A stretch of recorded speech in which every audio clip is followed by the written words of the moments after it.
Selamat pagi Bapak Ibu Jemaat yang terkasih. Kita akan segera memulai ibadah kita pada pagi hari ini. Saya undang jemaat untuk bangkit berdiri. Kita akan mempersiapkan di hati kita untuk masuk dalam ibadah. Saat teduh.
Sebab karena kasih karunia, kamu diselamatkan oleh iman. Itu bukan hasil usahamu, tetapi pemberian Allah. Ibadah Gereja Reform Injil Indonesia pada pagi hari ini dimulai di dalam nama Allah Bapa, Allah Anak, dan Allah Roh Kudus. Dengan tetap berdiri, mari kita memuji memuliakan Tuhan kita, Yesus Kristus. Rajakanlah Yesus, kita nyanyikan keempat baitnya.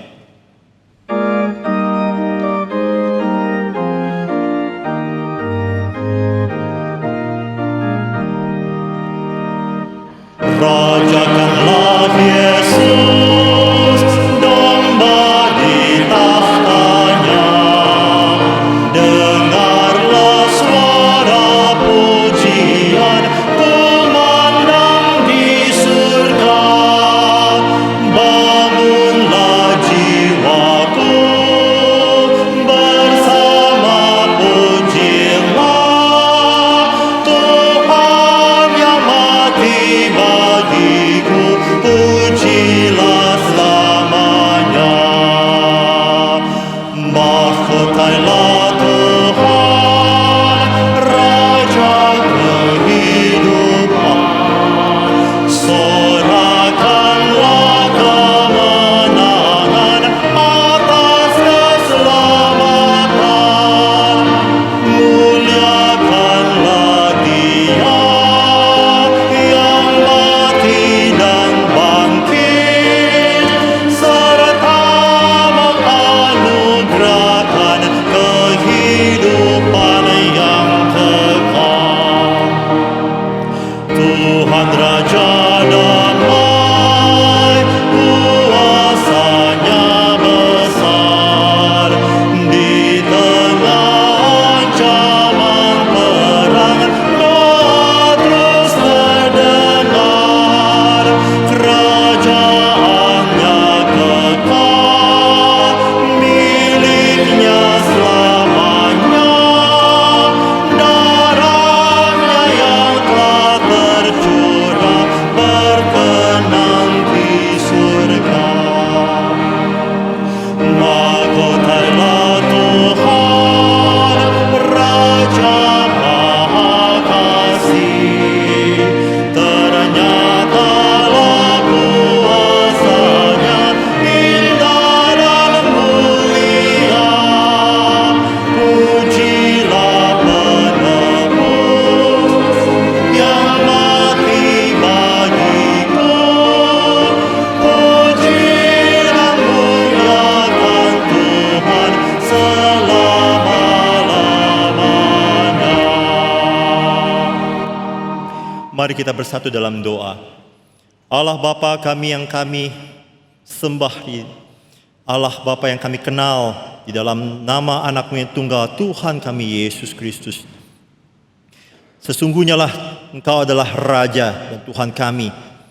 Dan kami bersyukur karena Engkau telah merencanakan penebusan kami manusia yang berdosa, hingga mengutus anak-Mu yang tunggal, Tuhan kami, menebus kami, mati di kayu salib, sehingga kami boleh dilayakkan untuk disebut sebagai anak-anak Allah. Dan kami bersyukur pada pagi hari ini, kami boleh sekali lagi hadir di dalam ibadah pada pagi hari ini. Baik kami yang hadir secara fisik, ataupun kami yang masih harus berada dari rumah. Kiranya Tuhan memberkati setiap kami.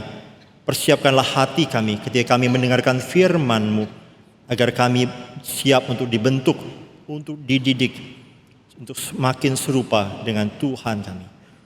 Berkati hamba-Mu yang akan menyampaikan firman. Berkatilah setiap mimbar yang masih dengan gentar memberitakan Injil yang sejati. Di dalam nama anak-Mu yang tunggal, Tuhan kami, Yesus Kristus, kami menyerahkan rangkaian ibadah kami pada pagi hari ini dalam tangan-Mu. Amin. Jemaat dipersilakan duduk kembali, dan kita melanjutkan pujian yang kedua, Tuhan selamatkanku.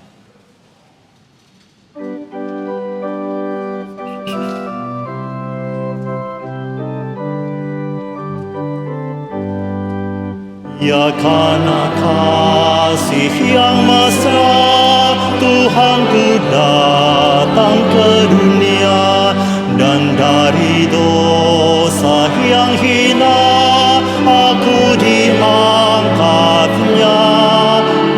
Dari rumput diangkatnya, dengan lembut diangkatnya, dari gelap padang terang, untung aku diangkatnya. Ku dipanggilnya telah lama, sebelum terdengar suaranya. Waktu firman-Nya ku terima, aku diangkatnya. Dari lumpur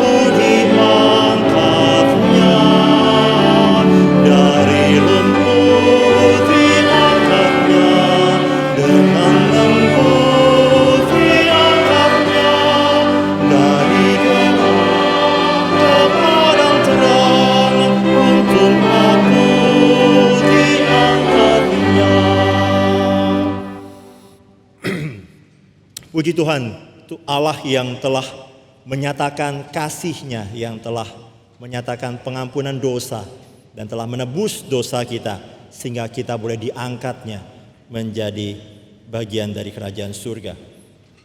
Mari kita membuka Alkitab, kita akan membaca firman Tuhan dari kitab Kejadian, pasal yang ke-12, ayat yang pertama sampai dengan ayat yang keempat bagian A. Kitab Kejadian pasal yang ke-12 ayat yang pertama sampai dengan ayat yang keempat bagian A. Kita akan membaca keempat ayat ini secara bersama-sama. Dua, iya. Berfirmanlah Tuhan kepada Abram, pergilah dari negerimu dan dari sanak saudaramu dan dari rumah bapamu ini ke negeri yang akan kutunjukkan kepadamu. Aku akan membuat engkau menjadi bangsa yang besar dan memberkati engkau serta membuat namamu masyhur, dan engkau akan menjadi berkat. Aku akan memberkati orang-orang yang memberkati engkau dan mengutuk orang-orang yang mengutuk engkau, dan olehmu semua kaum di muka bumi akan mendapat berkat. Lalu pergilah Abram seperti yang difirmankan Tuhan kepadanya, dan Lot pun ikut bersama-sama dengan dia. Demikianlah firman Tuhan.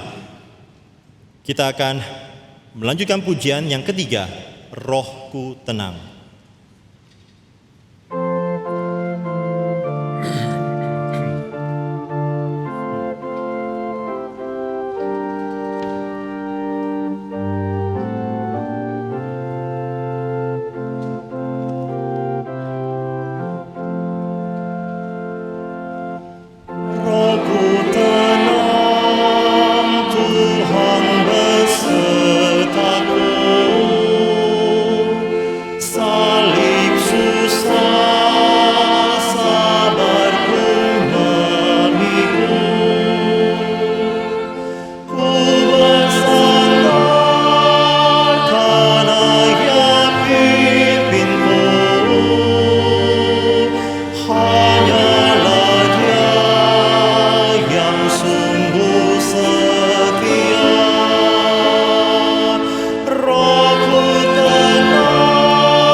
Mari kita perhatikan pengumuman dari mimbar ini. Pengumuman pertama adalah mengenai streaming Reform Injili, di mana pada hari Senin Pendeta Heru akan menyampaikan sebuah tema ketika Tuhan dijadikan jimat, esok hari pada pukul 7 malam. Kemudian pada hari Selasa sampai dengan hari Kamis akan diputar eksposisi kitab Ibrani oleh Pendeta Stephen Tong pada pukul 7 malam.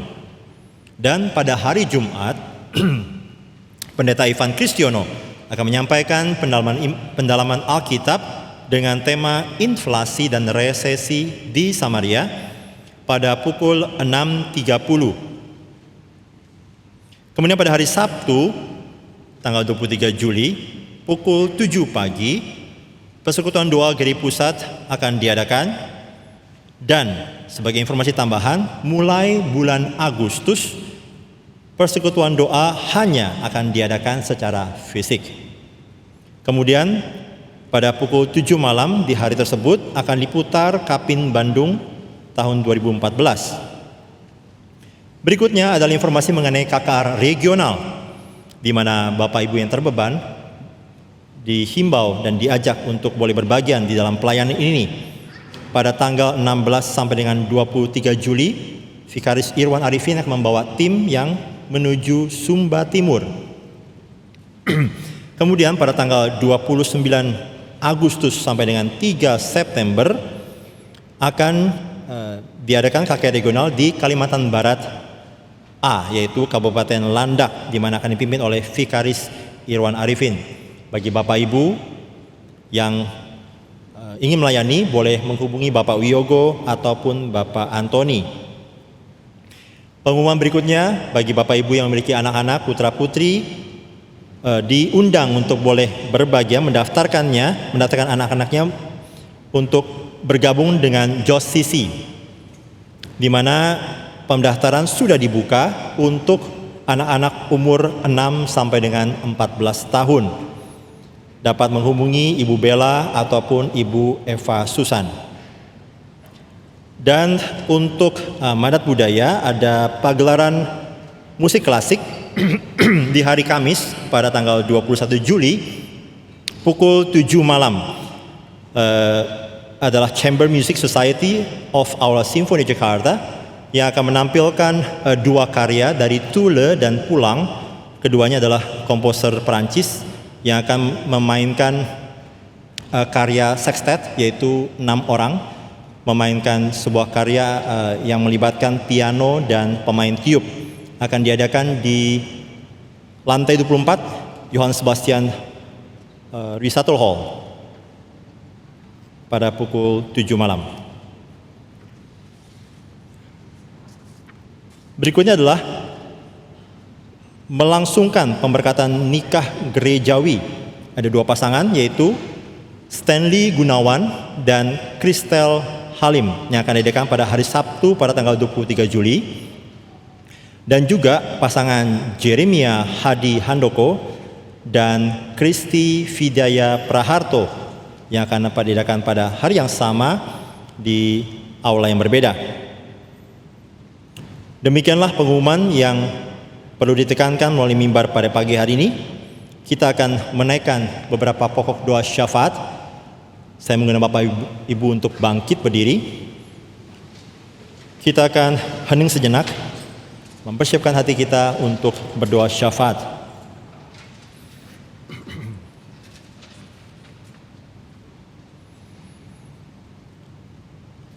Bapa dalam surga, saat ini kami datang ke hadirat-Mu Tuhan. Kami mohon ampun atas segala dosa dan kesalahan kami. Kiranya Tuhan melayakkan kami ketika kami menaikkan doa-doa syafaat ini. Di dalam nama Tuhan kami Yesus Kristus kami berdoa. Yang pertama, mari kita mendoakan untuk mandat budaya. Saya mengundang para pria untuk berdoa untuk sekolah Logos, untuk sekolah Kristen Calvin, dan juga untuk Calvin Institute of Technology. Kiranya Tuhan terus memberkati ketiga lembaga ini untuk boleh terus berkarya, berkati para guru, dosen, ataupun murid-muridnya. Dan saya mengundang untuk para wanita untuk mendoakan untuk Aula Simfoni Jakarta, untuk Sophilia Galeria. Kiranya Tuhan boleh terus memakai dua entitas ini menjadi berkat bagi banyak orang melalui pembelajaran budaya. Mari kita berdoa untuk dua hal ini. Bapa dalam surga, kami mengucap syukur Tuhan karena Engkau telah membangkitkan, memberikan kami mandat budaya, pengenalan kami akan mandat budaya sehingga kami boleh menjalankannya. Dan secara khusus kami berdoa untuk sekolah Logos, untuk sekolah Kristen Calvin, dan juga untuk Calvin Institute of Technology yang Tuhan sudah izinkan boleh didirikan di dalam masa ini. Kami berdoa kiranya Tuhan memberkati para pemimpin sekolah dan juga para guru. Kiranya Tuhan terus memperlengkapi mereka sehingga pengetahuan yang diajarkan adalah pengetahuan yang baik dan benar. Dan kami juga berdoa untuk setiap murid-murid yang Tuhan hadirkan agar diberikan kehausan untuk menimba ilmu, diberikan dorongan untuk terus menggali potensi diri untuk menjadi yang terbaik di mata Tuhan. Tuhan berkatilah kami, berkatilah sekolah-sekolah ini agar terus menjadi berkat bagi bangsa ini. Dalam nama Tuhan Yesus kami berdoa. Berikutnya kita berdoa untuk bangsa kita Indonesia dan dunia secara umum. Kita tahu banyak hal yang bergejolak dalam bidang ekonomi ataupun politik, dan perang yang masih berlangsung. Kita berdoa kiranya Tuhan berbelas kasihan agar keseimbangan dunia boleh terus terjaga dan anak-anak Tuhan boleh terus berharap hanya pada Tuhan. Mari kita berdoa untuk bangsa Indonesia dan dunia secara umum. Bapa dalam surga, kami sekali lagi juga berdoa untuk bangsa kami Tuhan, bangsa Indonesia yang Tuhan sudah tempatkan kami di dalamnya. Kami mencintai bangsa Tuhan dan kami berdoa di tengah-tengah situasi yang tidak menentu, inflasi yang begitu tinggi di banyak negara. Kami berdoa kiranya Tuhan memberikan bijaksana bagi para pemimpin bangsa-bangsa ini agar boleh mencarikan jalan keluar atau mencarikan solusi yang terbaik demi kebaikan masyarakat secara umum Tuhan. Dan kami berdoa juga Tuhan untuk perang yang masih berlangsung antara Ukraina dan Soviet. Kiranya Tuhan juga berbelas kasihan untuk boleh perang ini dapat segera berakhir, dan kami anak-anak-Mu Tuhan yang berada di tempat itu, kiranya Tuhan terus menopang, memberikan pengharapan bagi mereka di dalam nama Tuhan. Di dalam Tuhan kami Yesus Kristus kami berdoa. Mari kita mengakhiri doa ini dengan menaikkan doa Bapa kami. Bapa kami yang di surga, dikuduskanlah namamu, datanglah kerajaanmu, jadilah kehendak-Mu di bumi seperti di surga.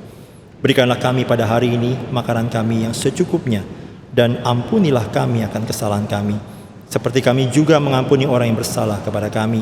Dan janganlah membawa kami ke dalam pencobaan, tetapi lepaskanlah kami daripada yang jahat, karena Engkaulah yang empunya kerajaan dan kuasa dan kemuliaan sampai selama-lamanya. Amin. Bapak Ibu dipersilakan duduk kembali. Kita akan mendengarkan sebuah persembahan pujian yang akan disampaikan oleh Josh YC. Saya undang untuk mempersiapkan diri dan kita akan menaikkan pujian yang kedua, ayat yang pertama, Tuhan selamatkanku.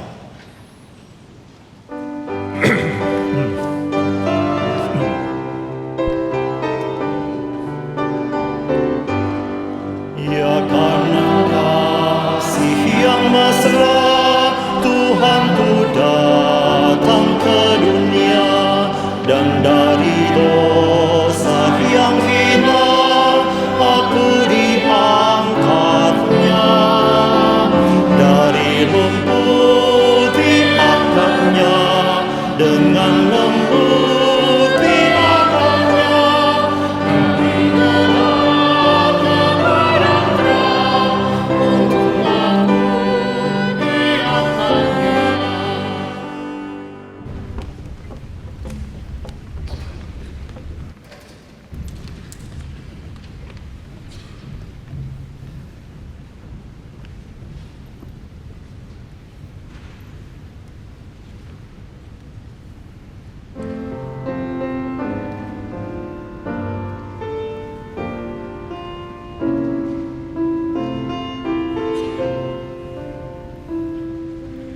Ye shall receive power when the Holy Spirit comes upon you, and ye shall be my witnesses, and ye shall be my witnesses unto the end, unto the ends of the earth.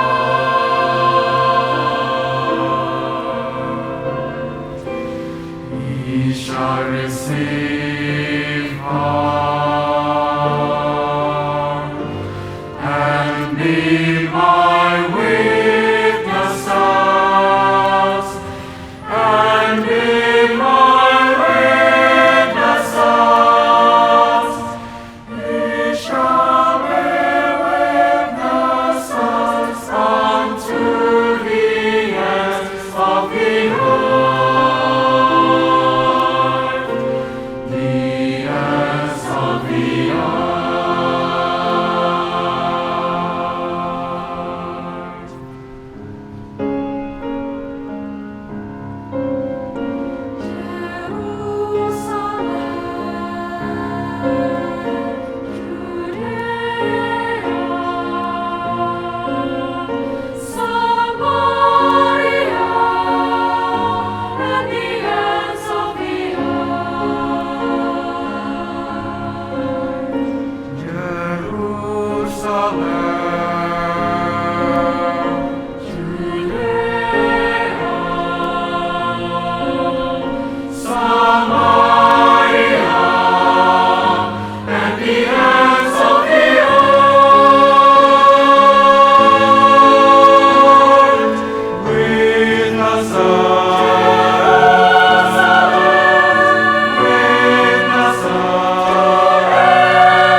pengumuman terkait dengan kelas katekisasi.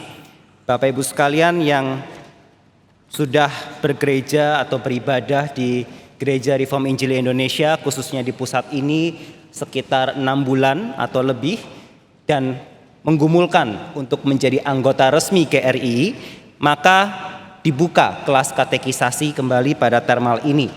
Kelas katekisasi itu biasa berjalan selama setengah tahun, dan mulai minggu depan itu akan kembali diadakan pertemuan pertama. Jadi bagi Bapak Ibu yang menggumulkan untuk menjadi anggota resmi GRI Pusat, bisa mencoba mendaftarkan kelas ini dan kemudian mengikuti kelas katekisasi supaya nanti dibekali tentang teologi-teologi mendasar, apa yang dipercaya, apa yang dipegang oleh Gereja Reform Injili Indonesia, tentang doktrin Allah, tentang Alkitab, tentang Kristus, keselamatan, dan seterusnya.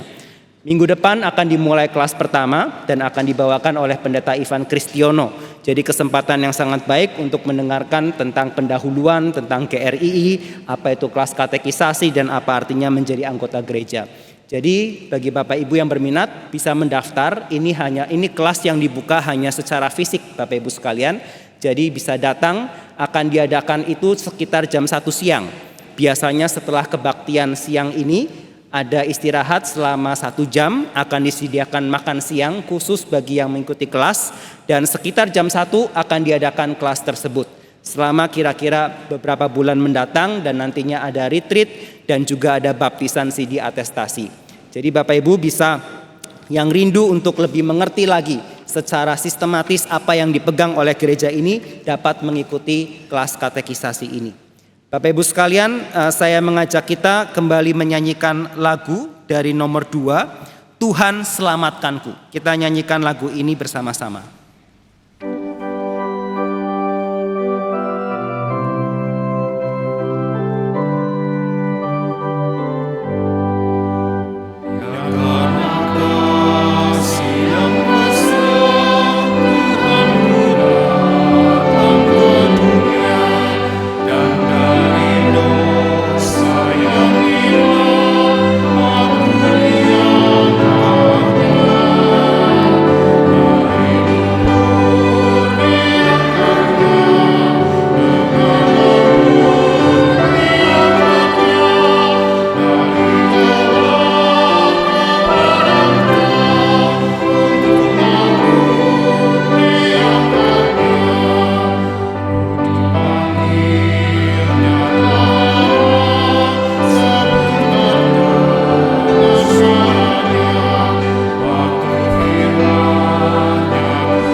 Ibu sekalian juga ada pengumuman tentang KKR regional. Kita bersyukur kalau selama pandemi kemarin KKR regional sempat terhenti dan kita kehilangan banyak kesempatan untuk menginjili banyak anak-anak sekolah di luar kota, di luar pulau. Kita bersyukur kalau sekarang sudah kembali diadakan dan GRI Pusat juga mendapatkan kesempatan ada beberapa kali trip. Jadi kami juga ingin menghimbau Bapak Ibu sekalian untuk bisa mendaftar ke dalam pelayanan-pelayanan tersebut. Walaupun memang tidak semua orang bisa langsung mengikutinya. Bagi yang belum pernah, maka harus ada mengikuti kelas pelatihan. Tapi Bapak Ibu sekalian, saya ingin umumkan jikalau memungkinkan, jikalau saudara juga sudah bisa qualified untuk ikut, maka akan diadakan tanggal 6 Juli sampai 23 Juli, itu KKR di Sumba Timur. Sudah ada sekitar 25 orang yang ikut dipimpin oleh penginjil Irwan Arifin. Dan setelah itu yang ada berikutnya adalah pelayanan ke Kalimantan Barat. Itu sudah dibuka pendaftaran trip KKR regional. Ada di Kabupaten Landak, Bapak Ibu sekalian, tanggal 29 Agustus sampai 3 September. Ya mungkin yang Sumba Timur mungkin sudah cukup fix. Karena sudah tanggal 16 Juli begitu ya, tetapi yang di Kalimantan Barat Bapak Ibu sekalian itu tanggal 29 Agustus sampai 3 September. Setiap perjalanan KKR regional Bapak Ibu sekalian itu kita bisa lihat sebagai perjalanan peperangan dari sebuah tim yang pergi ke medan perang untuk memenangkan jiwa-jiwa terhilang. Maka Bapak Ibu yang tidak bisa ikut bergabung, kita bisa sama-sama mendoakan mereka setidaknya. Setiap hari mereka pergi mengunjungi sekolah demi sekolah. Dan di dalam setiap sekolah itu mereka memberitakan firman selama 30 menit, 1 jam. Mereka bertatapan dengan setiap anak-anak Bapak Ibu sekalian, di mana setiap anak itu memiliki jiwa yang kekal. Dan di situ terjadi peperangan. Maka Bapak Ibu sekalian, sekalipun ini sebuah kegiatan yang kita sudah rutin jalankan selama bertahun-tahun, ini adalah sebuah peperangan yang menyangkut kekekalan. Maka saya menghimbau untuk kita bersama-sama mendukung kegiatan ini dengan mendoakannya setidaknya, atau kalau memungkinkan bisa kita sama-sama terlibat ikut di dalamnya. Bapak Ibu sekalian yang mengatakan, oh saya tidak bisa melakukan ini dan itu, tidak biasa berkhotbah, ada pelatihannya. Ya, atau setidaknya bisa ikut pergi dulu untuk menjadi tim yang membantu, memimpin pujian atau membantu hal-hal lainnya. Ikut menyaksikan seperti apa dilaksanakannya di sana. Maka itu menjadi pengalaman di mana kita bisa mengerjakan sesuatu hanya 1 minggu Bapak Ibu sekalian, hanya 1 minggu. Tetapi mungkin berdampak kekekalan bagi beberapa jiwa anak di sana. Maka kita bisa mendoakan pelayanan ini, dan ini satu pelayanan Bapak Ibu sekalian di mana saya juga bersyukur GRI itu mendapat kesempatan. Karena kalau biasanya pelayanan gereja, maka biasanya itu sangat bergantung kepada hamba Tuhan. Ya, semuanya pelayanan di gereja itu banyak yang sangat bergantung kepada hamba Tuhan. Tetapi sebetulnya dari KKR regional ini kita bisa lihat bahwa jemaat itu adalah satu potensi yang justru jauh lebih besar. Tidak mungkin kita menggarap KKR regional menjangkau jutaan jiwa kalau bukan ada jemaat-jemaat yang bersedia untuk ambil cuti, ambil waktu pelatihan untuk pergi keluar dari comfort zone dan melayani mereka. Jumlah hamba Tuhan di GRI hanya segelintir Bapak Ibu sekalian. Tetapi kalau GRI bisa mengatakan tahun ini kita menginjili sekian juta anak siswa, itu semua karena ada jemaat-jemaat yang siap berkorban mengambil waktu untuk ikut KKR regional. Maka saya mengajak kita untuk sama-sama sekali lagi mendukung acara ini. Saya mengajak kita mempersiapkan hati kita memasuki firman dengan kita menyanyikan lagu nomor 3, Rohku Tenang.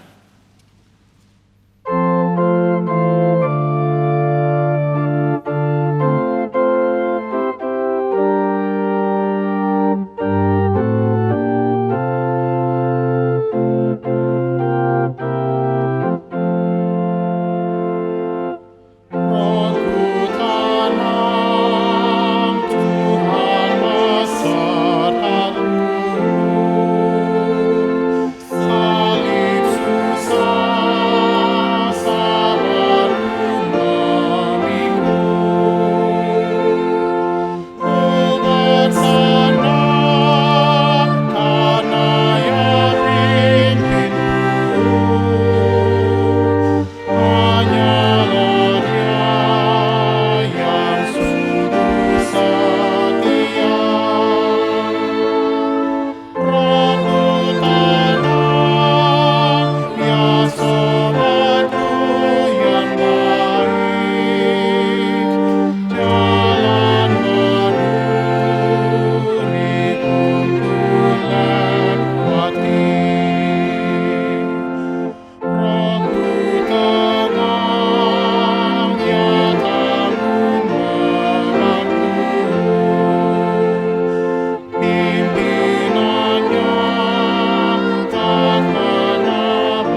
Ibu sekalian, kita bersatu dalam doa, kita mempersiapkan hati memasuki firman yang akan disampaikan hambanya Pendeta Dr. Stephen Tong. Mari kita bersatu dalam doa. Bapa di dalam surga, kami datang ke hadapan-Mu. Kami bersyukur kalau setiap hari Minggu kami diberikan kesempatan untuk datang beribadah ke gereja, mendengarkan firman-Mu. Kami bersyukur ini kesempatan yang mungkin banyak orang di luar sana tidak bisa mendapatkannya. Kami mengingat gereja-gereja yang dianiaya, mereka yang harus bersembunyi kalau mereka ingin beribadah, mereka yang sulit untuk mencari hamba Tuhan, mereka yang sulit mendapatkan khotbah-khotbah yang baik. Kami juga mengingat semua rekan-rekan kami, saudara seiman kami yang ada di seluruh pulau di Indonesia yang mungkin juga merindukan hal yang sama. Dan karena itu kami juga mau mendoakan ya Tuhan untuk KKR regional yang nanti akan diadakan bulan demi bulan. Kiranya Tuhan yang boleh mengirimkan hamba-hamba Tuhan, pengkhotbah-pengkhotbah awam yang boleh dengan gentar dan bijaksana memberitakan firman kepada setiap murid-murid di luar sana, sehingga semua juga mendapatkan berkat. Dan kami rindu seluruh gereja di hari Minggu ini mereka boleh juga mendapatkan berkat firman dari Tuhan yang sama. Sekalipun kami berbeda lokasi, kami berbeda gereja, tapi kami rindu ketika kami menyembah Tuhan yang sama, Tuhan yang hadir di tengah-tengah kami dan berbicara melalui hamba Tuhan yang sudah Tuhan berikan. Dan kami minta ya Tuhan pada saat ini, kiranya Tuhan yang juga memimpin, mengurapi hamba-Mu, Pendeta Dr. Stephen Tong, untuk boleh memberitakan kebenaran-Mu kepada setiap kami. Jangan lewatkan kami ya Tuhan, jangan lewatkan seorang pun dalam ruangan ini, tapi Tuhan yang berbicara. Di dalam nama Tuhan kami Yesus Kristus kami berdoa, amin. Waktu dan tempat saya persilahkan kepada hambanya.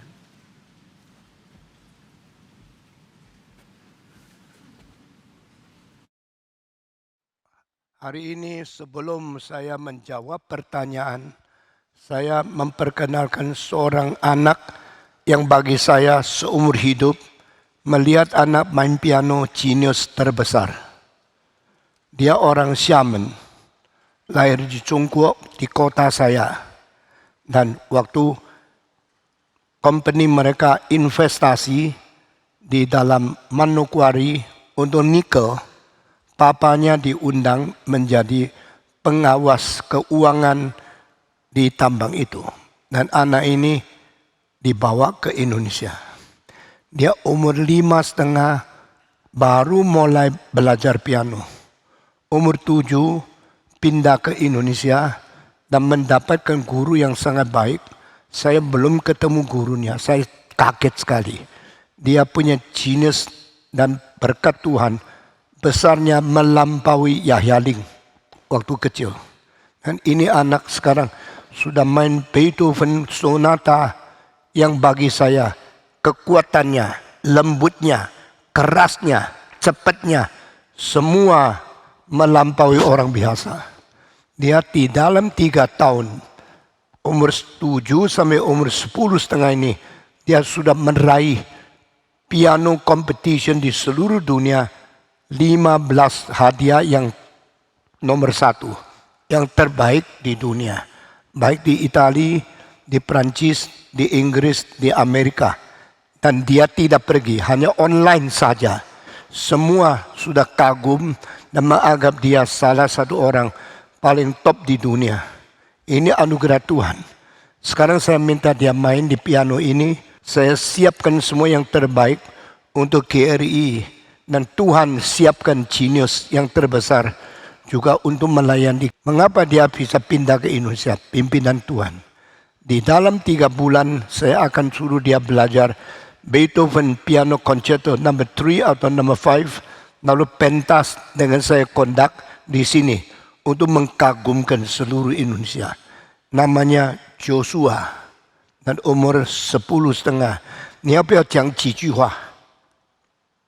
你为什么喜欢钢琴？啊？你喜欢钢琴为什么？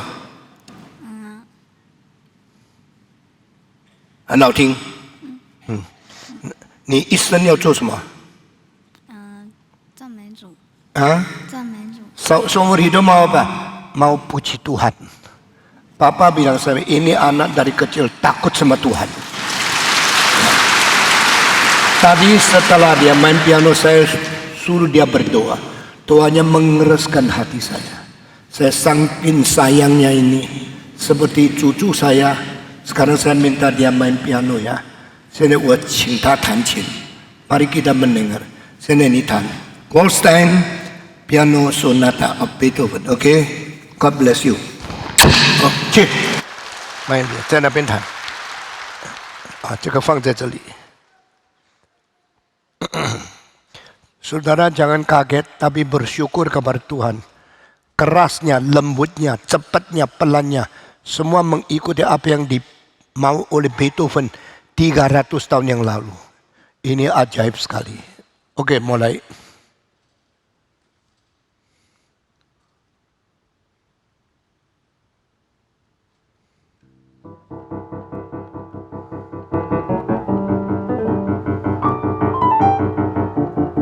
Keras sedikit.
ya.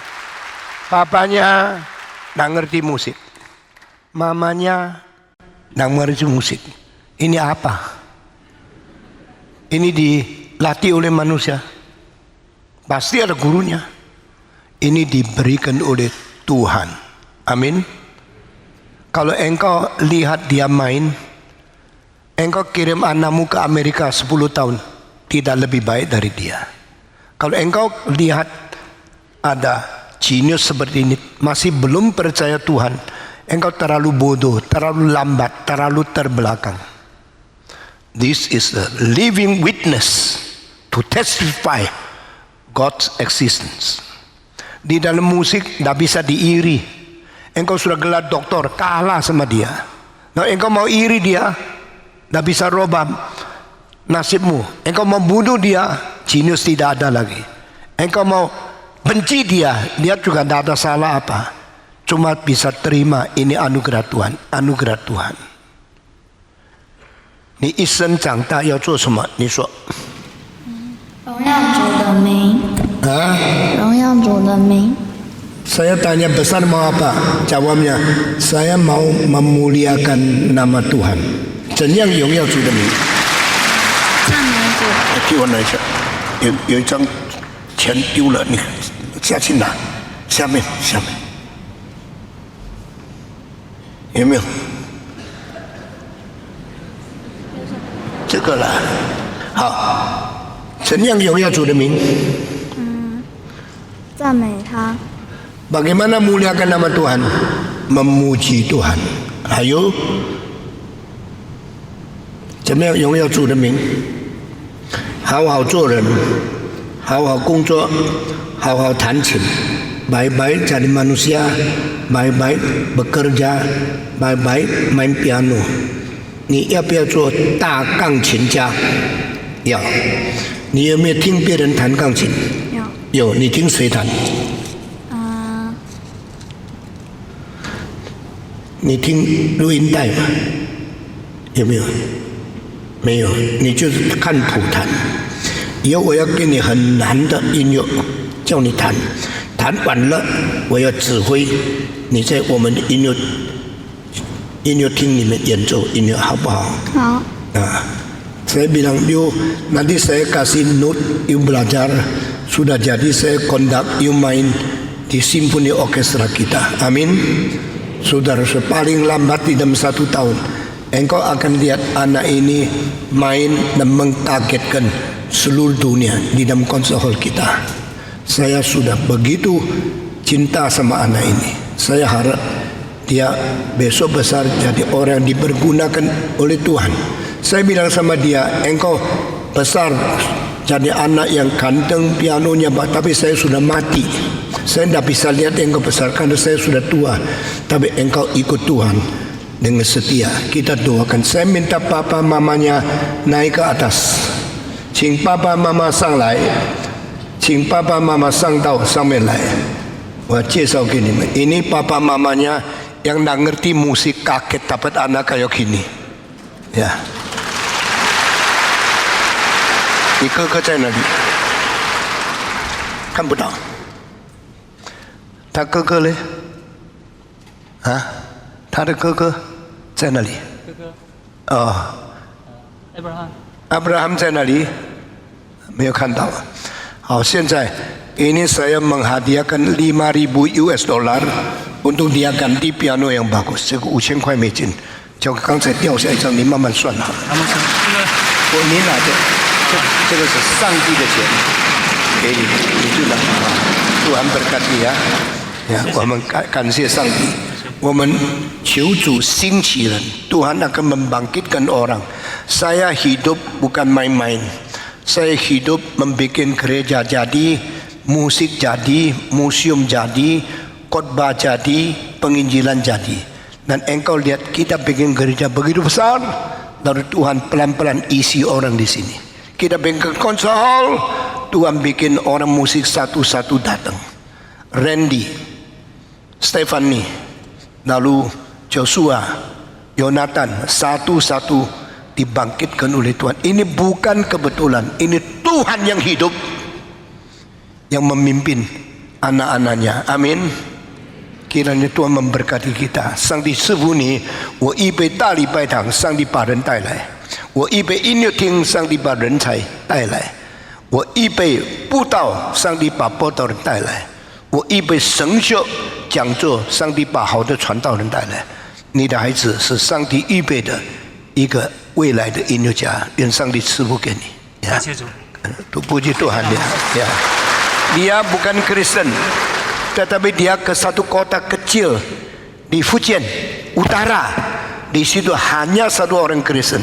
Menginjili dia jadi Kristen.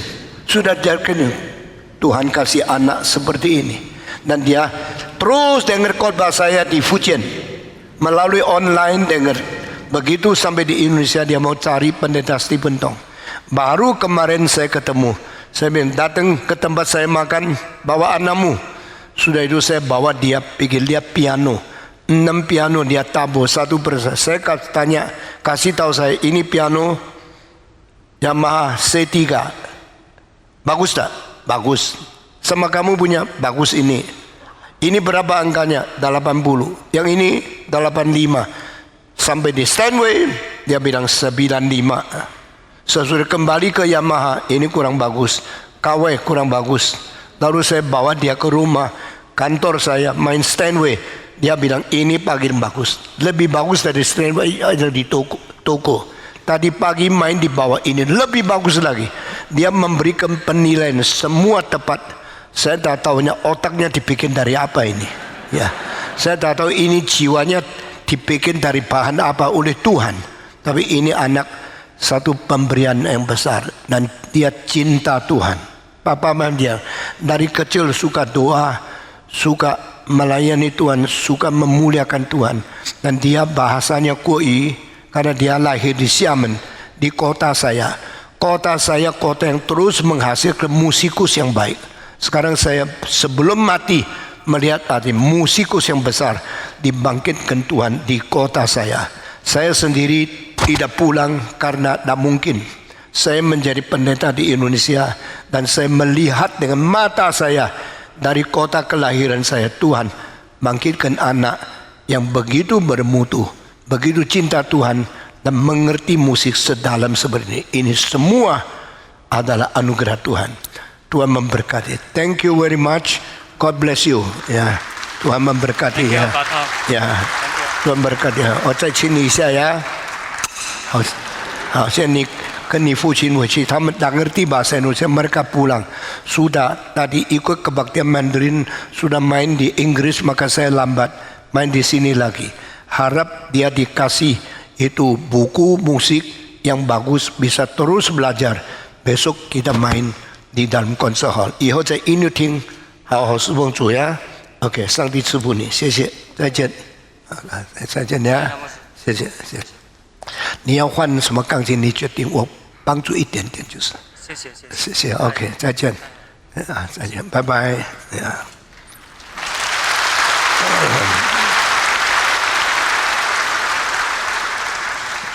Saudara masih ingat minggu lalu ada berapa minggu lalu Yonatan yang main di sini? Ini 2 anak beda setengah tahun, seperti Yohanes pembaptis sama Yesus beda setengah tahun. Ya, dan dua-dua mempunyai bakat musik yang luar biasa. Kita bersyukur kepada Tuhan. Mari kita berdoa. Tuhan di dalam surga, kami berterima kasih kenyataan pemberkatan anugerah Tuhan melampaui apa yang kami pikirkan. Tuhan pimpinlah kami untuk menjadi anak-anak Tuhan yang berkenan di mata Tuhan. Berkati hari ini dalam nama Yesus Kristus. Amin. Kita mulai menjawab pertanyaan-pertanyaan. Ini hari kali ke-5.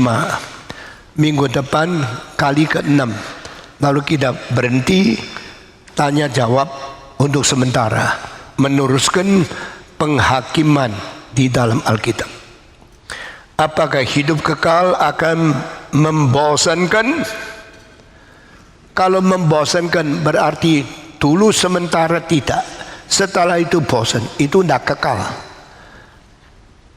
indahnya kekal, tidak membosankan juga kekal, mutunya kekal, ekstansinya kekal, dan nikmatnya kekal. Itu baru hidup yang kekal.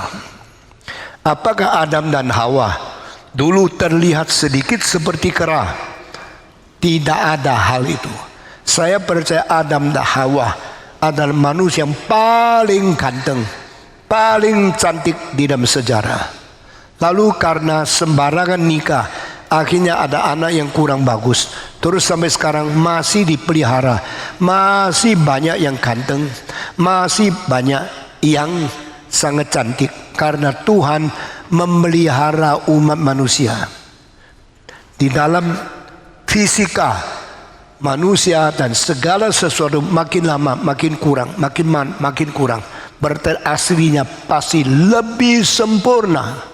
Sehingga sudah ribuan tahun manusia ada yang masih begitu cantik, masih begitu indah. Saudara-saudara, itu sebab carilah kehendak Tuhan. Kalau Tuhan mau kita menikah, nikah baik-baik, nikah sesuai kehendak Tuhan. Lalu anak-anak akan dipelihara. Kalau sudah ribuan tahun dari Adam sampai sekarang manusia masih begitu indah, itu pimpinan Tuhan. Meskipun manusia sembarangan nikah, sembarangan hidup, tapi Tuhan masih memberi anugerah kepada kita. Apa pandangan Pak Tong terhadap gerakan restorasionisme yang mau mengembalikan gereja sebagai gereja mula-mula? Apakah ini sesuai ajaran reform? Saya kira setiap gereja ingin menjadi gereja seperti zaman semula-mula, itu tidak salah. Karena semula-mula manusia mengerti firman Tuhan dengan pengertian yang begitu sempurna, sehingga semula-mula sudah ada gereja yang mempunyai iman rasuli yang sekarang kita masih baca. Menurut tradisi, iman rasuli semuanya 12 bagian. Satu bagian diberikan oleh kontribusi satu rasul. 12 rasul memberikan 12 butir. Sesudah itu mereka berjabat tangan, berpisah untuk selama-lamanya. Before they left, before they were separated, before they were sent to all over the world, they meet final time and they try to contribute 1 point. 12 disciples, 12 points. Lalu jadi sesuatu konstitusi iman kepercayaan orang Kristen di dunia. Lalu mereka pergi. Sesudah pergi, satu-satu dibunuh, satu-satu mati di luar negeri. Dan itu diturunkan sampai sekarang menjadi iman rasuli. Kita bersyukur kepada Tuhan. Bagaimana saya bersikap terhadap teman yang Armenian? Apakah saya harus memperkenalkan Calvinisme kepadanya? Kalau saudaramu atau temanmu sedang berjalan kurang benar, kasih tahu yang benar di sini. Itu kewajibanmu. Itu tidak salah memberitahu kepada mereka. Ada orang di karismatik, ada orang di Armenian, ada orang di anthropocentric theology, ada orang yang tidak membaca dan tidak menghiraukan kitab suci. Kita membawa orang kembali itu seharusnya, tetapi gampang tidak. Tidak. Mereka mau tidak. Nah tentu setelah diajak silakan mengenal Calvinisme. Ya, Calvin itu manusia. Tanya dia, siapa yang bukan manusia? Martin Luther manusia, Arminian manusia, mereka juga manusia. Kalau engkau pergi ke gereja silakan mengerti reform. Itu salah satu. Saya juga salah satu. Sama-sama salah satu. Kita sama rata. No. Kalau menyelidiki lebih teliti, engkau baru tahu Arminian banyak celahnya. Reform juga ada kelemahan. Ada. Tapi saya percaya reform adalah denominasi yang paling dekat kitab suci. Engkau bilang paling dekat, berarti masih ada jarak dong. Iya. Kalau gini ya tidak usah, kita langsung kitab suci saja. Tidak ada orang yang langsung kitab suci. Karena apa? Waktu engkau baca kitab suci, tafsiranmu sudah beda sama kitab suci itu sendiri. Sehingga setiap teologi ada ciri khasnya sendiri. Setiap teologi mungkin mempunyai kelemahan, cacat sedikit-sedikit. Tapi setelah pelajari begitu seumur hidup, saya tahu reform teologi adalah yang paling dekat dengan makna aslinya kitab suci. Kita bersyukur kepada Tuhan, kita boleh mendapatkan teologi yang begitu jitu, begitu sempurna. Meskipun ada sedikit, tetapi itu bukan yang paling fundamental, bukan yang paling penting. Kita bersyukur kepada Tuhan. Bagaimana mengasihi ayah yang jauh dari Tuhan? Doakan dia, taat dia di dalam taraf yang sederhana, di dalam prinsip-prinsip umum. Tetapi kalau dia menyuruh engkau melawan Tuhan, engkau cinta dia, tapi jangan ikut yang melawan Tuhan itu. Dengan demikian kita sambil takut kepada Tuhan, sambil hormati orang tua. Dan orang sedemikian pikul salib, karena orang tua mungkin pukul kamu, mungkin mengejek kamu, mengkritik kamu, sampai mungkin mengusir kamu. Tapi jangan lawan. Engkau terima apa yang ditetapkan oleh Papa, dengan bagaimanapun tetap mencintai Tuhan.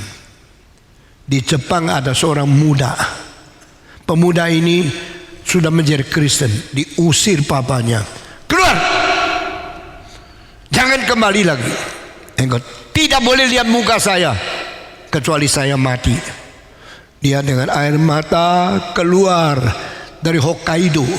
Dia pergi ke Honshu, pergi ke Jepang Selatan, dan dia berkeliaran, dia merantau dan hidup dengan gigit gigi, kerja berat, menghidupkan sendiri. Akhirnya menjadi Kristen yang menyerahkan diri kepada hamba Tuhan, dan dia menjadi pendeta. 26 tahun kemudian setelah diusir, dia terima sepucuk surat dari papanya.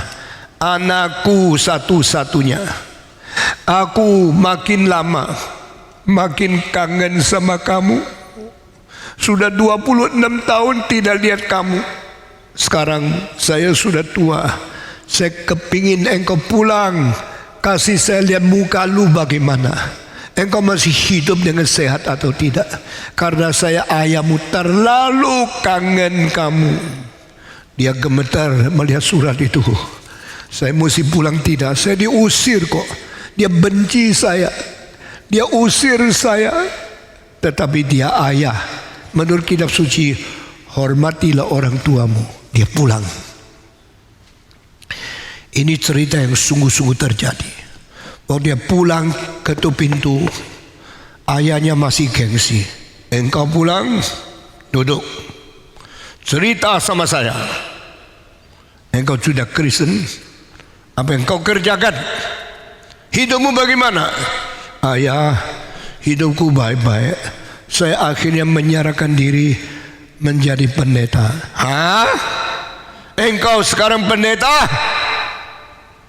Iya Pak, karena pimpinan Tuhan, panggilan Tuhan. Engkau mungkin tidak setuju, mungkin saya sangat mencintai Papa, tapi saya harus menghargai kehendak Allah di surga lebih daripada Papa. Oke, engkau jadi pendeta. Cukup makan tak? Tuhan kasih kecukupan. Engkau sehat tak? Saya sangat sehat. Engkau pekerjaan bagaimana? Saya punya anggota 200 lebih orang Kristen. Saya pendeta mereka, dan mereka semua dengar khotbah saya setiap minggu. Lalu engkau pernah mencuri? Tidak. Pernah utang uang? Tidak. Pernah kelaparan? Tidak. Betulkah Tuhan masih menghidupkan engkau? Masih memimpin perjalananmu? Engkau kaya? Tidak. Tidak. Engkau miskin? Tidak. Juga tidak. Engkau betul-betul cukup makan? Cukup. Lalu engkau sekarang hidupnya bagaimana? Diberitahukan semua. Anak ini sambil menangis, Sama membuktikan Tuhan itu hidup. Dia tidak kekurangan apa-apa. Lalu setelah pulang berapa minggu, papanya terus lihat anak ini. Ternyata baik-baik. Hidupnya lurus, suci, jujur, dan orangnya rendah hati. Papanya mulai tergerak.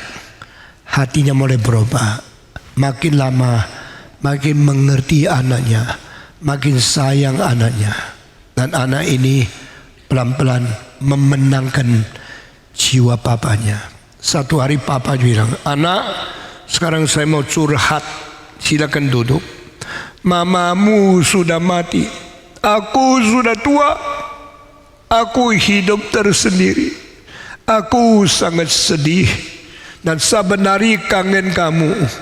Sekarang aku tulis surat dan kamu pulang. Saya berterima kasih. Saya kasih tahu, hidup saya kosong sekali. Saya perlu engkau kasih tahu saya bagaimana hidup berarti." Ini kesempatan. Anak mulai menginjili. Tuhan Yesus mencintai kita. Dia Allah menjadi manusia. Dia satu-satunya pengantara di antara manusia dan Allah. Percayalah papa, kabar Tuhan Yesus. Papanya dengan air mata mengatakan, "Kalau begini, saya percaya saya juga perlu Yesus Kristus." Dan bertobat. Setelah bertobat, papa bilang, "Saya kalau saya bertobat, saya menjadi orang Kristen. Bagaimana menyatakan Kristen? You mesti masuk gereja, Pak. Masuk gereja syaratnya apa? Ikut katekisasi." Papa bilang, "Saya tidak suka. Saya tidak suka orang mengajarkan. Saya dari kecil itu adalah seorang mandiri. Tidak ada orang boleh ajar saya." Dia bilang, "Mereka tidak bisa mengajar kamu. Tapi firman Tuhan melalui pendeta mengajar kamu. Manusia mesti merendah hati percaya kepada Tuhan." Akhirnya dia belajar katekisasi. Makin lama Tuhan makin membuka matanya. Dia mengetahui itu kebenaran. Dan dia bilang, "Saya sudah baca buku katekisasi. Saya sudah mengerti doktrin Kristen. Tapi saya tidak mau dibaptiskan oleh orang lain." Jadi mau apa Papa? Saya mau dibaptiskan oleh orang yang saya lihat sendiri. Orang yang sungguh-sungguh jujur. Orang yang sungguh-sungguh setia. Orang yang sungguh-sungguh menjadi Kristen yang sejati. Orang apa itu Pak? Kamu percaya kepada siapa? Saya hanya percaya kamu. Anak saya sendiri yang pernah berontak kepada saya tetapi cinta Tuhan, yang telah berjalan konsisten puluhan tahun menjadi pendeta. Kalau bisa engkau baptiskan saya. Anak itu berdoa minta Tuhan pimpin dan Tuhan gerakkan dia. Baptiskanlah papamu. Dan dia tulis satu makalah. Makalah itu saya baca waktu saya umur 18. Aku membaptiskan papaku sendiri dengan tanganku yang dilahirkan oleh dia. Waktu itu saya membaca kesaksian anak ini, saya menangis. Saya berkata, ini iman yang sejati. Saudara-saudara, aku membaptiskan papaku sendiri dengan tanganku yang dilahirkan oleh dia. Cerita ini di Jepang sangat terkenal. Dan akhirnya papanya dibaptis tidak lama meninggal dunia, sudah tua.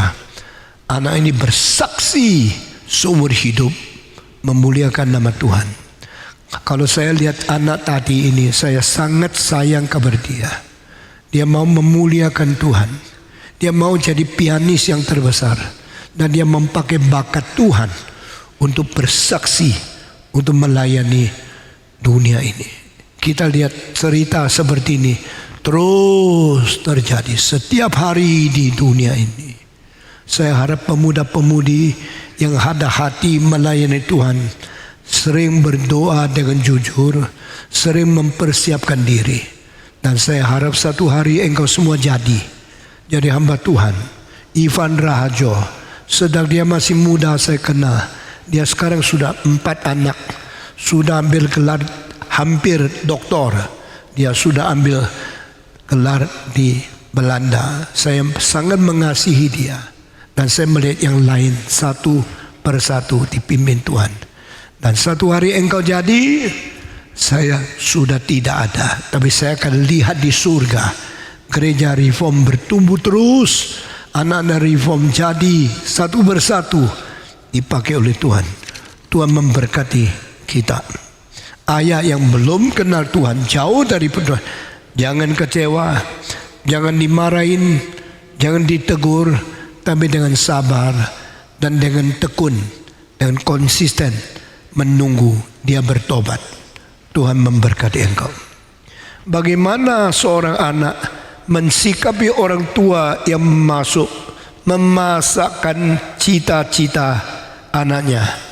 Orang tua jangan memaksa. Anak-anak itu bukan mesin. Anak-anak itu ciptaan Tuhan. Anak-anak itu peta teladan Tuhan. Yang dia mau mungkin lain sama kemauan kita. Yang dia rencanakan mungkin beda dengan pendapat kita. Tetapi siapa tahu ada rencana Tuhan yang lebih tinggi daripada rencana kita untuk anak-anak kita. Saya tidak memaksa anak-anak. Saya doakan mereka. Saya harap anak-anak bisa melayani Tuhan. Saya punya anak paling besar, Elizabeth Tong. Dan dia akhirnya, saya perkenalkan seorang pemuda di New York. Dia menikah ke tempat yang paling jauh. Di antara 4 anak, saya salah satu yang paling sayang Elizabeth. Tapi dia susah ketemu saya. Ini sudah 3 tahun pandemi, baru 2 minggu yang lalu dia datang ke Indonesia. Nanti sore saya ke Singapura, dia besok pagi pulang ke Amerika. Tak tahu kapan lihat lagi. Saya tidak paksa dia. Dia maunya jadi dokter, maunya jadi missionary, maunya akhirnya karena pulang dari Taiwan semua sudah tutup, hanya psikologi yang masih buka. Dia masuk ke Atma Jaya belajar psikologi dan dianggap salah satu murid yang paling disenangi oleh gurunya, dan gurunya mengharap dia boleh meneruskan karya sebagai psikologi di sekolah itu. Tetapi Tuhan atur dia pergi ke Amerika, selesaikan psikologi master di Minneapolis. Sesudah itu dia bilang, "Papa, saya tadinya mau jadi dokter, mau jadi missionary, saya tidak mau psikologi." Saya bilang, "Oke, kalau engkau mau itu saya tidak paksa." Akhirnya dia sendiri belajar lagi kedokteran sampai dokter medis. Sesudah itu sekarang dia jadi profesor di dalam universitas di Boston dan menjadi dokter yang salah satu yang terkenal di Boston, menangani anak-anak bayi. Ini kali pulang hari ini terakhir, dia besok pergi. Saya sudah di Singapura. Pelayanan saya tidak mengizinkan saya sering berada dengan anak-anak saya. Yang kedua, David Tong, setelah dia selesai sampai doktor, saya bilang, engkau jangan lupa, engkau pernah maju ke depan 3 kali mau jadi hamba Tuhan. Akhirnya setelah gelar doktor PhD, baru dia masuk sekolah tinggi. Anak ketiga, Wen Ling, dia belajar choir conducting di salah satu sekolah paling tinggi, Westminster Choir College. Sesudah itu pulang melayani musik di sini. Anak saya keempat itu Rebecca Tong, dapat juara pertama kompetisi di Perancis di La Maestra, dan kita bersyukur kemarin dia kondak yang sangat indah. Ini anak-anak saya tidak paksakan mau mereka. Waktu Rebecca mau ke Amerika, dia dari dulu suka gambar robot, gambar perang, gambar gender kayak laki. Akhirnya saya tanya, "You mau sekolah apa?" Dia bilang, "Papa, saya lagi ragu-ragu, sekolah musik atau sekolah gambar, sekolah grafik atau sekolah kondak atau musik." Saya bilang, "You doa sendiri, tapi saya kasih anjuran. Kalau sekolah musik, engkau boleh pilih klasik atau kontemporer. Kalau belajar gambar, tidak ada sekolah klasik yang sekarang laku, kebanyakan kontemporer." Beberapa minggu kemudian dia jawab saya sekolah musik saja. Ya puji Tuhan. Akhirnya mamanya tanya, Loh, you suruh dia sekolah musik, kalau dia mau gambar bagaimana? Saya bilang, saya tidak paksa, saya serahkan dia pilih dan saya kasih anjuran. Saya pimpin Tuhan itu lebih daripada pimpinan kita. Jangan kita paksa anak-anak. Kalau anak dipaksa harus sesuai dengan kita, mungkin satu hari dia tidak tahan, dia bunuh diri. Siapa yang bisa tanggung jawab? Mari kita baik-baik mendidik anak, menggarap anak-anak yang Tuhan serahkan di dalam tangan kita. Karena itu adalah ciptaan Tuhan menurut peta teladan Allah. Biar mereka boleh memakai kebebasan yang dikaruniakan Tuhan di bawah pimpinan Roh Kudus. Ini penting. Tuhan memberkati Anda dan memberkati anak Anda semua. Sekarang saya akan menjawab pertanyaan kira-kira 3 lagi, lalu saya akan berhenti. Bagaimana seorang anak menyikapi orang tua yang memaksakan cita-cita anak? Handel disuruh papanya belajar hukum, ikut bapak. Handel belajar, tapi hatinya musik. Dia tidak mau hukum. Setelah umur 19, bapaknya mati. Setelah papanya mati, dia langsung minta Tuhan pimpin dia. Dia pergi ke Italia, ketemu Domenico Scarlatti, ketemu orang-orang seperti Sartini, Tatini, lalu belajar semua teknik bikin musik. Lalu dia pergi lagi bertemu dengan orang di Jerman, di Prancis. Akhirnya Handel mempunyai skill to compose music more than any French composer, any Italian composer, any German composer, kecuali Bach. Lalu dia kembali ke Jerman dan dia menjadi seorang konduktor di bawah Hanover Palace, di bawah istana Hanover. Dan akhirnya dia rasa dipimpin Tuhan. Dia pergi ke Inggris dan menetap di London menjadi komponis Inggris yang terbesar.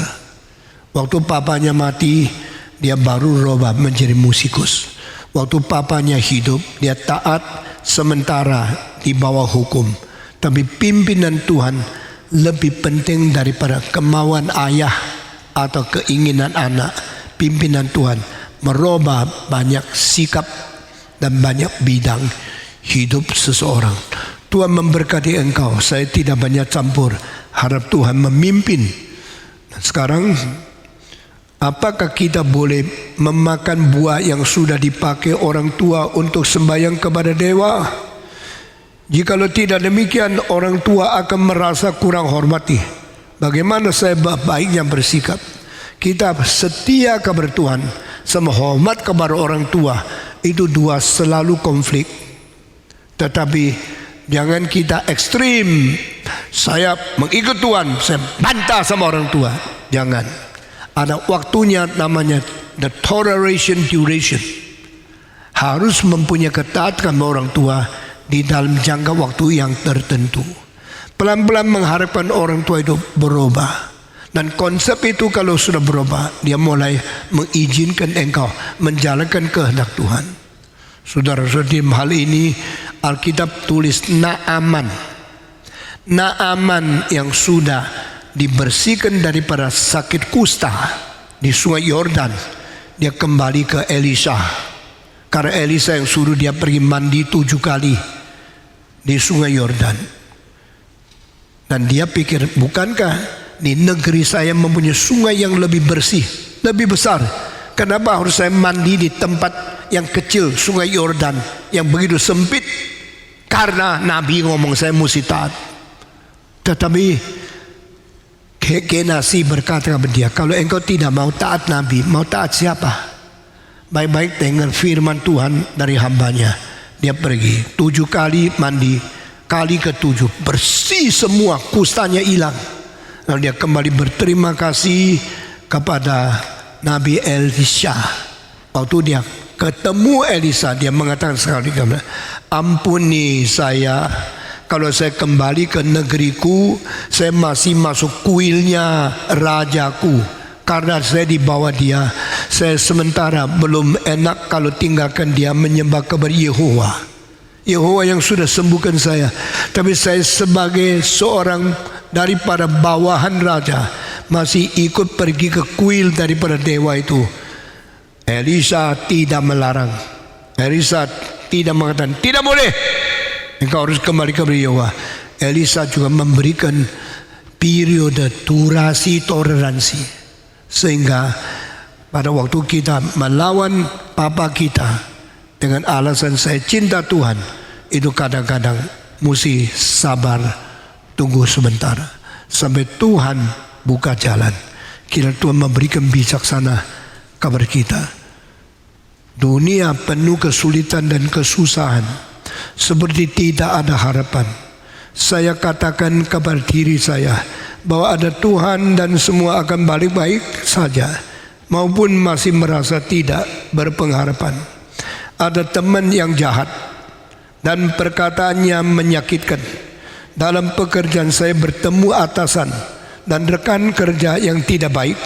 Bagaimana menyikapi kesulitan itu? Bagaimana saya bisa tetap kuat dalam keterbatasan dan ketidakberdayaan saya? Minta Tuhan memberikan kesabaran untuk tekun di dalam prinsip yang benar. Banyak hal yang tidak sesuai kehendak kita, banyak hal yang merintangi keinginan kita. Tapi kita ingat, kita harus semungkin berdamai dengan semua orang. Bosmu yang tidak cinta Tuhan, teman-temanmu yang melawan Tuhan, kawan-kawan kerjamu yang mengejek-ejek imanmu, engkau tenang, diam. Ada satu prajurit setiap kali dimarahin oleh temannya, apa lu Kristen? Yesus tidak ada, tidak usah percaya kepada dia. Dia tetap sabar, tunggu. Waktu dia berdoa, mereka sepak pantatnya. Apa lu doa? Lutut, doa sama Tuhan, disepak pantatnya. Dia diam, dia tidak melawan. Satu hari, waktu mereka semua pulang daripada lumpur yang sangat kotor, sepatunya semua kotor, semua pergi tidur. Malam itu Tuhan gerakkan hati dia. Dia tidak tidur. Dia bikin bersih sepatu semua rekan, puluhan orang yang lempuh tok. Kalau tunggu sampai besok itu tanahnya kering, kulitnya akan rusak, kelentek, kulit akan pecah. Dia malam itu dengan air cuci sepatu, puluhan pasang sepatu yang kotor, yang becek, yang lempungnya mulai kering. Dia satu-satu bersihin.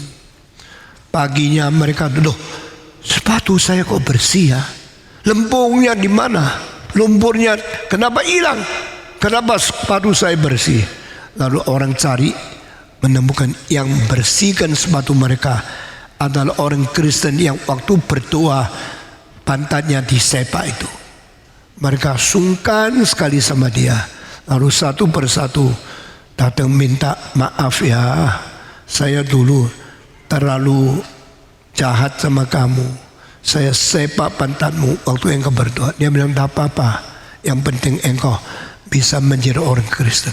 Dan dengan cinta kasih, kesabaran dan pengampunan dan pelayanan membersihkan sepatu semua orang, banyak orang menjadi orang Kristen. Saudara-saudara, itulah kesaksian. Jangan hidup memalukan Tuhan dan jangan hidup mempertahankan kesombongan sendiri. Tuhan memberkati. Di dalam pekerjaan saya bertemu orang begini. Tuhan memberikan bijaksana kepada kamu. Apa kegagalan terbesar yang Pak Tong pernah alami? Saya kalau ada kegagalan, saya mungkin kadang-kadang masih malas mengabari Injil. Kadang-kadang saya masih kurang lembut mentaati Roh Kudus. Tapi setahu saya seumur hidup mengutamakan Tuhan dan saya hidup jaga kesucian, tidak jatuh di dalam dosa, sehingga saya terus dipakai oleh Tuhan. Saya sudah melayani 65 tahun. Ada godaan, ada sesuatu jerat dari iblis mau jatuhkan saya ke dalam dosa. Saya tidak pernah mau ikut. Saya tetap mau mengasihi Tuhan, mengasihi sesama, dan mau melihat orang lain bertumbuh di dalam iman. Dan saya baik-baik membawa firman Tuhan di dalam khotbah, bahwa memberikan nasihat kepada anak muda dan baik-baik menjaga diri di dalam kesucian. Kalau saya ada kegagalan, mungkin masih ada kurang rajin, masih ada kemalasan, masih ada kurang mau menderita untuk Tuhan. Kiranya Tuhan ampuni saya. Saya berusaha menjadi teladan yang baik untuk gereja yang saya pimpin. Sekarang saya akan menjawab pertanyaan terakhir. Sesudah itu masih ada 8 pertanyaan. Minggu depan baru kita teruskan. Ini terakhir. Bagaimana mendapat keyakinan sudah selamat di dalam hidup ini, bukan hanya berdasarkan pada pengharapan atau perasaan pribadi. Kita mendapatkan keyakinan bahwa saya sudah diselamatkan. Pertama, saya pernah mendengar Injil Yesus yang mati di atas kayu salib, yang berdoa minta syafaat bagi saya, yang mengalirkan darah untuk menebus saya. Saya sudah mengetahui, saya sudah mengalami, saya sadar itu adalah kayu salib. Christ substitute my sin. Christ accept the wrath of God for me, and Christ was condemned on the cross to redeem me, to replace me. I experience this, I know this. Ini pertama. Kedua, aku pernah digerakkan Roh Kudus untuk merendahkan diri dan menerima Yesus sebagai juru selamat. Ini hal kedua. Engkau mengetahui Yesus died for you. Engkau mengetahui dia mati di atas kayu salib, dan engkau pernah dianjurkan, digerakkan Roh Kudus.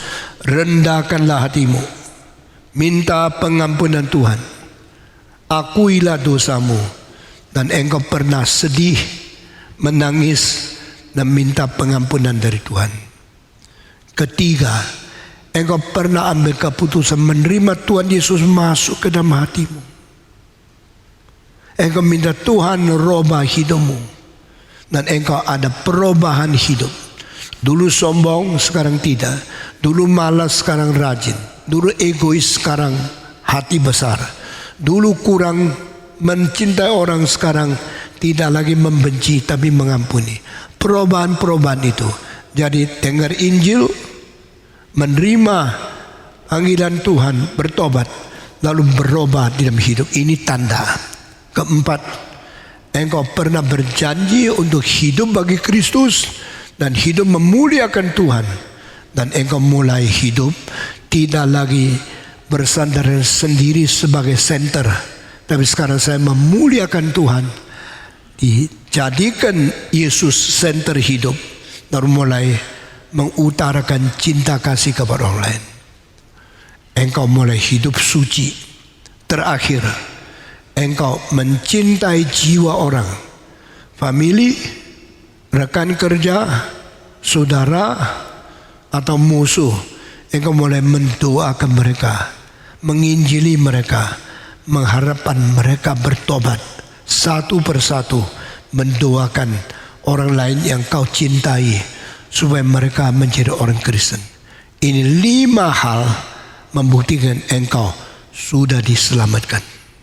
Saudara-saudara, dengan tanda-tanda yang wujud ini, kita tahu kita bukan lagi hidup di dalam dosa, bukan lagi melawan Tuhan, tapi kita menerima Dia, dan kita minta Dia merubah hidup, dan Dia memimpin kelakuan kita, sehingga kita suka mengabari Injil, mencintai orang lain, kita suka membaca kitab suci, mencatat firman Tuhan, kita suka berdoa, dan bukan mau setan yang bekerja bagi kita. Dengan semua perubahan ini, engkau tahu ada hidup kekal yang Tuhan berikan di dalam hatimu. Hari ini sampai di sini jawaban pertanyaan. Mari kita berdoa. Bapa di dalam surga, kami serahkan hidup kami satu persatu ke dalam tangan Tuhan. Berilah kekuatan kepada kami, berilah kebenaran kepada kami, dan berilah pengertian dan cinta kasih yang lebih dalam sehingga kami menjadi orang Kristen yang memuliakan Tuhan. Dengar doa kami dan berkati apa yang kami terima di dalam jawaban pertanyaan hari ini. Dalam nama Yesus, penebus dan juru selamat yang hidup, kami sudah berdoa. Amin. Mari kita berdiri, kita mengikhlarkan iman rasuli kita dan kita berdoa di hadapan Tuhan. Aku percaya kepada Allah, Bapa yang Maha Kuasa, Khalik langit dan bumi, dan kepada Yesus Kristus, anaknya yang tunggal, Tuhan kita, yang dikandung dari Roh Kudus, lahir dari anak darah Maria, yang menderita sengsara di bawah pemerintahan Pontius Pilatus, disalibkan, mati dan dikuburkan, turun ke dalam kerajaan maut. Pada hari yang ketiga, bangkit pula dari antara orang mati, naik ke surga, duduk di sebelah kanan Allah, Bapa yang Maha Kuasa. Dan dari sana dia akan datang untuk menghakimi orang yang hidup dan yang mati. Kau percaya kepada Roh Kudus, gereja yang kudus dan am, persekutuan orang kudus, pengampunan dosa, kebangkitan tubuh, dan hidup yang kekal. Amin. Silakan Pendeta Ivan Raco pimpin kita di dalam doa. Mari kita tunduk kepala, masuk di dalam doa. Kami bersyukur ya Tuhan atas anugerah-Mu yang senantiasa baru bagi kami. Kami bersyukur di tengah-tengah kehidupan yang seringkali kami yang tidak bijaksana, kami yang kurang akan arahan ini, boleh menemukan jawaban yang mengarahkan hidup kami kepada jalan yang benar, jawaban yang berdasarkan kepada firman-Mu. Dan kami rindu ya Tuhan, supaya kehidupan setiap kami pun boleh senantiasa semakin diarahkan dengan firman-Mu. Berikan kepada kami hati yang memerlukan, hati yang haus mencari kebenaran-Mu, dan hati yang juga mau diajar, mau dibentuk. Hancurkan hati kami yang keras, lembutkan hati kami, dan buatlah hati kami menjadi hati yang senantiasa melihat kepada pimpinan Tuhan.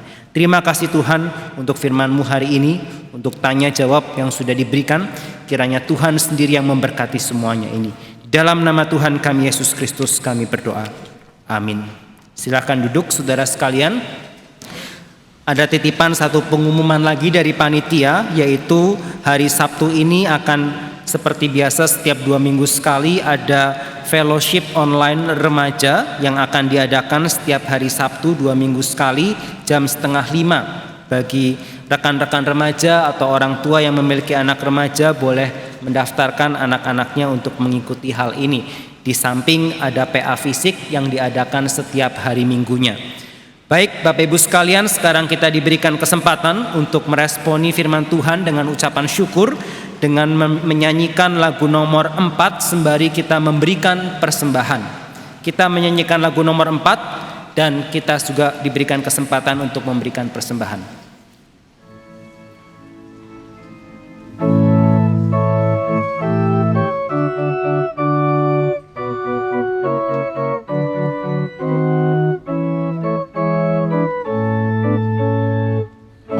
Keselamatan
yang mendatang semua mengajarnya. Apakah berbuat bagi Tuhanmu? Apakah boleh kerja bagimu? Setiap harinya apa kerjamu? Apakah berbuat bagi Tuhanmu? Kita menaikkan doa persembahan. Doa. Allah Bapa kami dalam surga, terima kasih atas kesempatan yang Kau berikan kepada kami, anugerah untuk beribadah kepadamu dan mendengarkan firman-Mu. Terima kasih Tuhan, melalui sesi tanya jawab yang telah diberikan pada hari ini, hendaknya kami semakin ingin untuk belajar, mengingat, dan semakin mengenal-Mu. Terima kasih Tuhan, berkatilah kami, dan pada hari ini kami telah membawa persembahan kami, Engkau kuduskan, Engkau terima persembahan kami. Ya Tuhan, kiranya dengan persembahan yang kami telah bawa ini dapat dikelola dan dipergunakan untuk seturut dengan mempermuliakan kerajaan-Mu. Dengarlah doa kami, jadilah kehendak-Mu di dalam bumi ini. Terima kasih Tuhan, dalam nama Tuhan Yesus kami telah berdoa. Amin. Dengan tetap bangkit berdiri, mari kita menaikkan doksologi.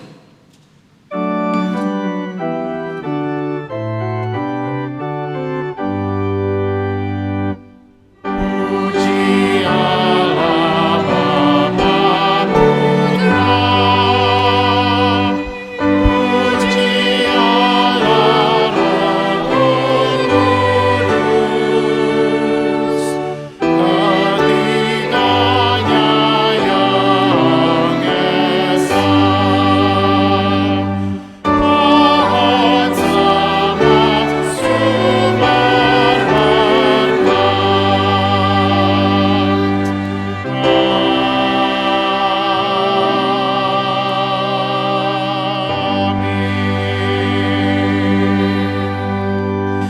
Jemaat yang dikasihi Tuhan, arahkanlah hatimu kepada Tuhan dan pulanglah dengan membawa berkat darinya. Tuhan memberkati engkau dan melindungi engkau. Tuhan menyinari engkau dengan wajah-Nya dan memberi engkau kasih karunia. Tuhan menghadapkan wajah-Nya kepadamu dan memberi engkau damai sejahtera.